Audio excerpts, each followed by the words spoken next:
جناب والا نبی پاک کے دور میں ترمذی نہیں تھی، تمام احادیث کا مجموعہ منظم نہیں تھا۔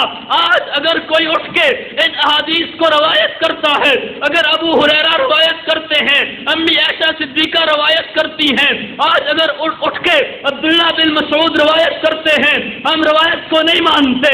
ان کی کیا حیثیت ہے، ان کی کیا حیثیت ہے، کیا پروف ہے، کیا یہ ماڈل نمونہ سمپل ہے یا نہیں ہے؟ اب دیکھیے، اس بات کو کلیئر کرنے کے لیے دو چیزیں ضروری تھی۔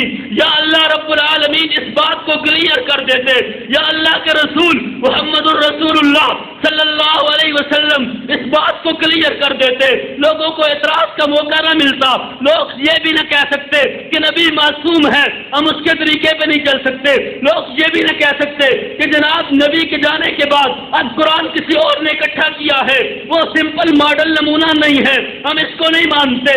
کوئی اعتراض نہ کر سکتا کہ نبی کے جانے کے بعد حدیث ٹھیک نہیں ہے، ان کو گھڑ لیا گیا ہے، کون ہے نمونہ، کون ہے سمپل؟ کوئی یہ سوال نہ کرتا کہ ہم کلمے کو نہیں مانتے، نبی کے جانے کے بعد کلمہ محفوظ کیسے رہ سکتا ہے؟ کوئی سوال کر سکتا تھا۔ نبی کے جانے کے بعد قرآن محفوظ نہیں ہے، نبی کے جانے کے بعد حج کا طریقہ محفوظ نہیں ہے، نبی کے جانے کے بعد زکات کا طریقہ محفوظ نہیں ہے۔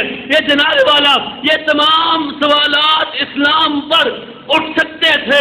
ان تمام سوالات کو ختم کرنے کے لیے، قوم کو بتانے کے لیے کہ یاد رکھو لقد کان لکم فی رسول اللہ اسوۃ حسنہ، کہ نبی پاک اپنے دور میں خود ماڈل ہے، سمپل ہے، نمونہ ہے، موجود ہے۔ ان کے جانے کے بعد ما انا علیہ واصحابی وعزوا علیہا بالنواجذ، نبی کے جانے کے بعد نبی کے صحابہ تمہارے لیے سمپل ہے، ماڈل ہے، نمونہ ہے۔ نبی کے جانے کے بعد صحابہ کی حیثیت ایسے ہے، اصحابی کالنجوم فبأی مقتدیتم اہتدیتم، آسمان ہدایت کے دمکتے ہوئے ستارے ہیں، دمکتے ہوئے ستارے ہیں، جس کے تم پیچھے چلو گے راہ پا جاؤ گے۔ نبی کے جانے کے بعد اگر وہ قرآن پیش کرتے ہیں، قرآن صحیح ہے، نبی کے جانے کے بعد حدیث پیش کرتے ہیں، تم مدرسے میں بیٹھ کے حدیث پڑھتے ہو، صحابہ کا صدقہ ہے، ٹھیک ہے۔ نبی کے جانے کے بعد حج پیش کرتے ہیں، ٹھیک ہے۔ نبی کے جانے کے بعد زکات کا طریقہ پیش کرتے ہیں، ٹھیک ہے۔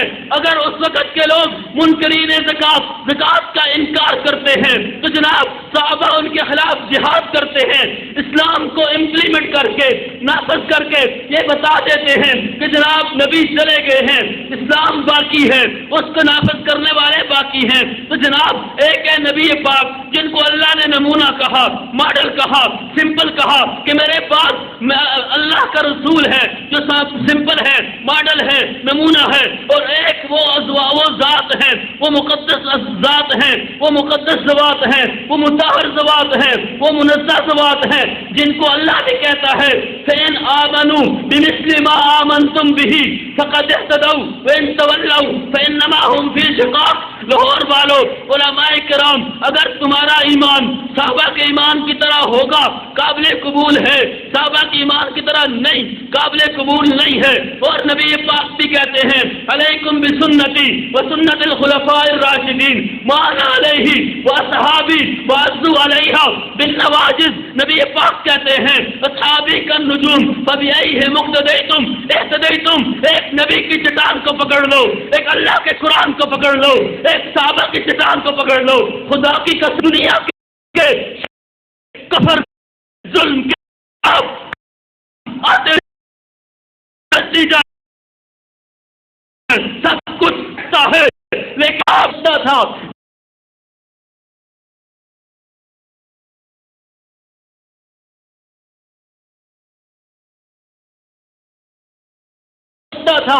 جو آپ کے بعد ہوا بھی وہ سوال یہ کہ جناب اب نبی پاک موجود تھے، وہ سمپل تھے، ماڈل تھے، نمونہ تھے، تو ہم اپنی زندگی ان کی زندگی کے مطابق گزار رہے تھے، وہ اسلام کی دعوت دیتے رہے، ہم ان کی بات مانتے رہے۔ اب تو وہ دنیا سے جا چکے ہیں، ان کے جانے کے ساتھ ساتھ دین اسلام بھی ختم ہو چکا ہے، ان کے جانے کے ساتھ ساتھ مذہب اسلام بھی ختم ہو چکا ہے۔ اب دنیا میں کوئی مثال ایسی نہیں اب دنیا میں کوئی ماڈل ایسا نہیں، کوئی نمونہ ایسا موجود نہیں جس کے طریقے پہ چل کے ہم سیدھی راہ پہ پہنچ سکیں۔ اب دنیا میں ایسا آدمی کوئی نہیں ہم جس کو مان کے قرآن کو سچا مان سکے، کیونکہ نبی پاک کے دور میں قرآن کو ترتیب نہیں دیا گیا تھا، قرآن مختلف انداز میں موجود تھا، کہیں ہڈیوں پہ لکھا ہوا ہے، کہیں اوراق پہ لکھا ہوا ہے، کئی برقوں کے کئی پتوں پہ لکھا ہوا ہے، مختلف انداز میں ہے۔ کوئی اعتراض کر سکتا تھا کہ سمپل نمونہ نبی پاک صلی اللہ علیہ وسلم سے وہ چلے گئے ہیں، اب اگر کوئی اور قرآن بناتا ہے کیا اتھارٹی ہے، کیا اتھینٹک پروف ہے، کیا دلیل ہے کہ ہم یہ کہیں کہ ان کا جمع شدہ قرآن ٹھیک ہے؟ کوئی یہ سوال کر سکتا تھا، اعتراض کر سکتا تھا کہ جناب والا نبی پاک کے دور میں احادیث کا ذخیرہ منظم نہیں تھا، مضبوط نہیں تھا، نبی پاک کے دور میں بخاری شریف نہیں تھی،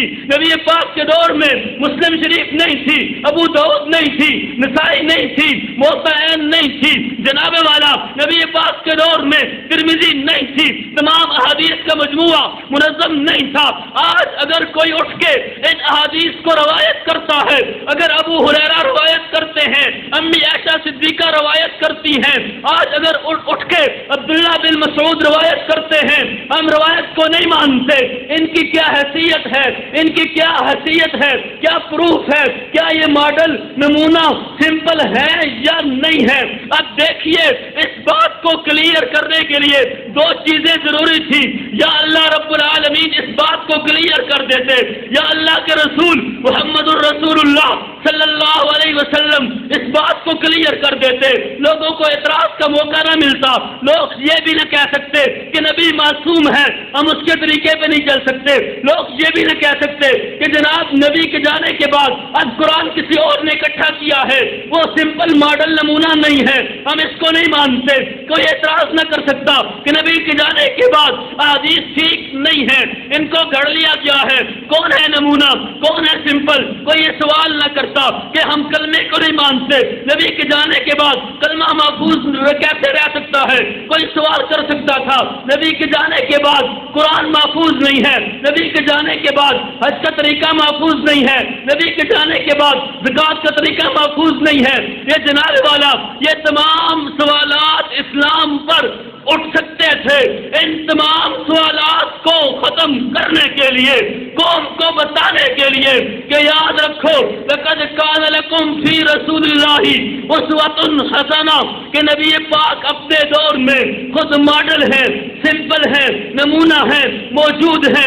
ان کے جانے کے بعد ما انا علیہ واصحابی وعزوا علیہا بالنواجذ، نبی کے جانے کے بعد نبی کے صحابہ تمہارے لیے سمپل ہے، ماڈل ہے، نمونہ ہے۔ نبی کے جانے کے بعد صحابہ کی حیثیت ایسے ہے، اصحابی کالنجوم فبأی مقتدیتم اہتدیتم، آسمان ہدایت کے چمکتے ہوئے ستارے ہیں، دمکتے ہوئے ستارے ہیں، جس کے تم پیچھے چلو گے راہ پا جاؤ گے۔ نبی کے جانے کے بعد اگر وہ قرآن پیش کرتے ہیں، قرآن صحیح ہے، نبی کے جانے کے بعد حدیث پیش کرتے ہیں، تم مدرسے میں بیٹھ کے حدیث پڑھتے ہو، صحابہ کا صدقہ ہے، ٹھیک ہے۔ نبی کے جانے کے بعد حج پیش کرتے ہیں، ٹھیک ہے۔ نبی کے جانے کے بعد زکات کا طریقہ پیش کرتے ہیں، ٹھیک ہے۔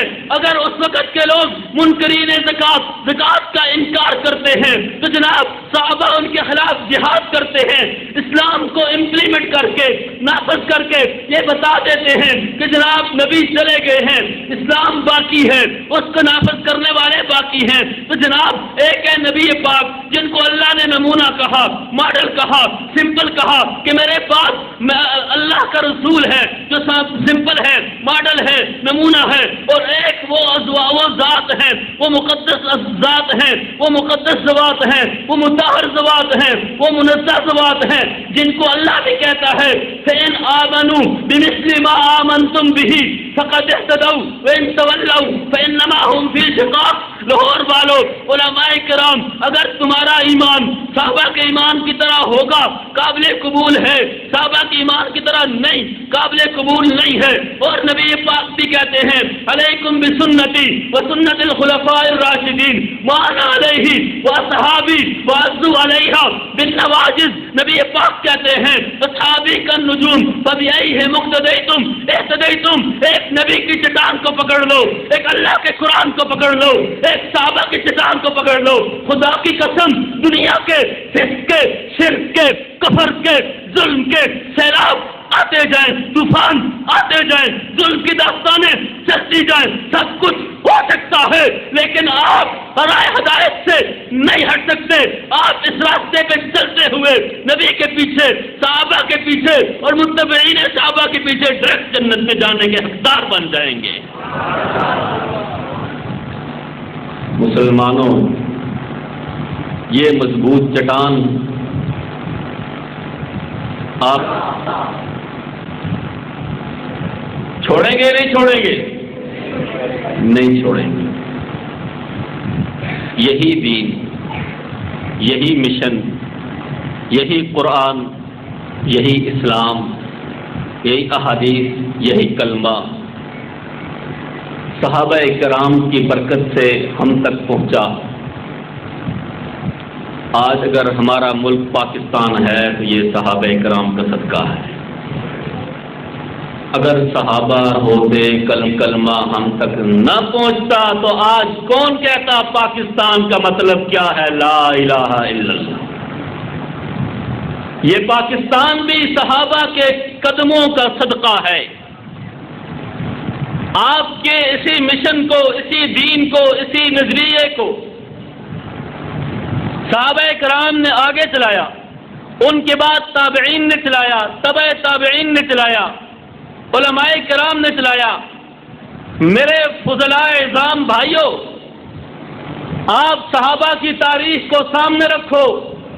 جب آپ اپنے مدرسے سے فارغ ہو جاؤ گے، آپ کے راستے میں رکاوٹیں آئیں گی۔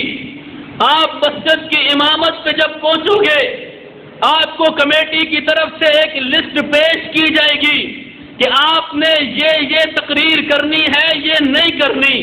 جب آپ فارغ ہو جائیں گے، آپ کے گھر والوں کی طرف سے ایک لسٹ آئے گی کہ آپ نے روزانہ یہ سودا سلف گھر میں لانا ہے۔ جب آپ فارغ ہو جائیں گے، آپ کے محلے کے لوگوں کی طرف سے ایک لسٹ آئے گی کہ جناب آپ نے اس حکمت عملی کے تحت زندگی گزارنی ہے۔